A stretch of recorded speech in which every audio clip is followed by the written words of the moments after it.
Hi යාළුවනේ කොහමද ඔයාලට වල්ද කිචන් YouTube නාලිකාවට ඔයාලා හැමෝම ආදරයෙන් පිළිගන්නවා. අපි අද හදන්නේ බිත්තර වලින් සැන්ඩ්විච් එකක්. අවශ්‍ය නමුද්‍රව්‍ය මම වීඩියෝ එකේ සඳහන් කරලා තිනවා. හරි අපි එහෙනම් බලමු කොහොමද සැන්ඩ්විච් එක සාදාගන්නේ කියලා. ඊට කලින් මතක් කරන්න ඕනේ ඔයාලා තාමත් අපේ වල්ද කිචන් YouTube නාලිකාව subscribe කරලා නැත්නම් අමතක නොකර අපේ channel එක subscribe කරන් යන්න අමතක කරන්න එපා.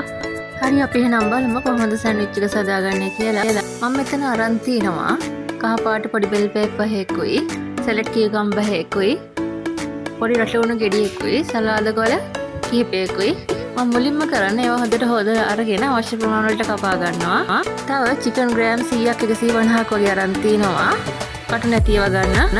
චිකන් ටික හොඳට හොදලා පොඩි පොඩි කෑලි වලට කපලා ඒකට ලුණු තම්බිස් දාලා අනලා සීසන් එක පැත්තකින් තබා ගන්නවා. විනාඩි 15කට පස්සේ චිකන් ටික අරන් තෙලේ වැද ගන්න. රවුම් පාට එක බෙදලා අරගන්න. ගැඹුරු තෙලේ බදින්න අවශ්‍ය නැහැ. සලාද වල ගන්නකොට හොඳට වතුර බේරලා අරගන්න.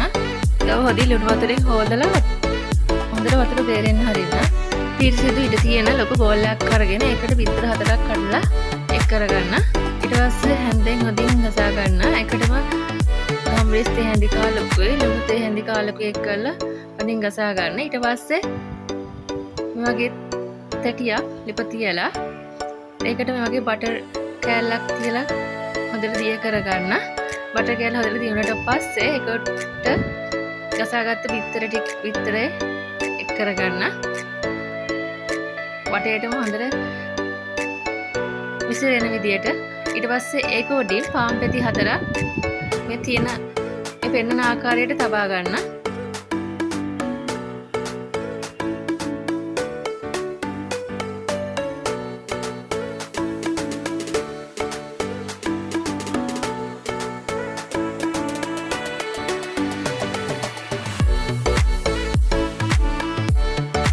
එක හොදින් සෙට් වෙන තුරු පාන් පෙතිල උඩට බටර් තවරා ගන්න. ඊට පස්සේ බිත්තරේ හොද සෙට් වෙන පස්සේ අනිත් පැත්ත හරවලා ආපහු අනිත් පැත්ත හරවලා තබා ගන්න. විනාඩියක් එකමාරක්. ඒ අතර කපාගත් බෙල් පෙපර් වලටයි සලාද වලයි හටලුනේ එකට දාලා කලවම් කරලා ඒකට මයොනයිස් නැසහනේ 3-4ක් එක් කරලා ගම්රිස් ලුණු ආශ්‍රාවට එක් කරලා ඉතින් කලවම් කරලා තියාගන්න.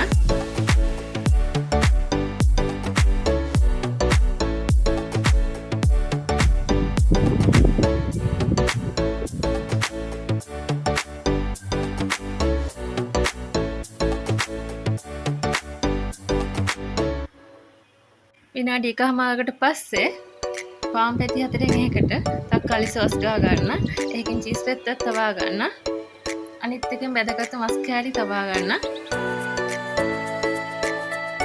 අනිත් එකෙන් මයොනයිස් එක් කරගස් සලාද කොළ බෙල් පෙපර් ටික තබා ගන්න. ඊට පස්සේ මම පෙන්නන ආකාරයට නවා ගන්න. ඔයාලට ඕන චීස් තවරමින් ටිකත් එක් කරගන්න පුළුවන්. තියෙනවා නම් විතරක්.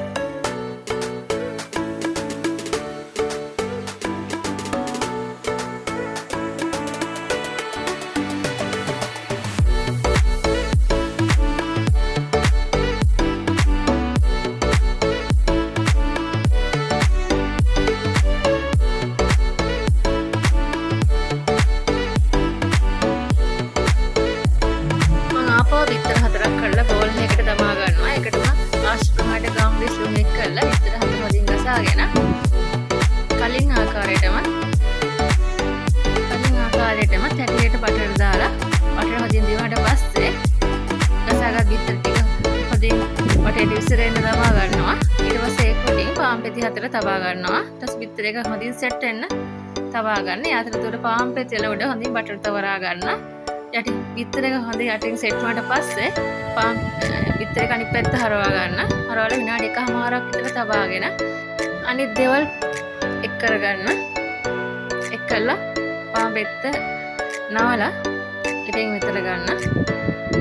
ඉතින් ඔයාලත් අපි හදපු මේ රෙසිපි එක හදලා රස බලලා අපිට හදලා කියන්න අමතක කරන්න එපා.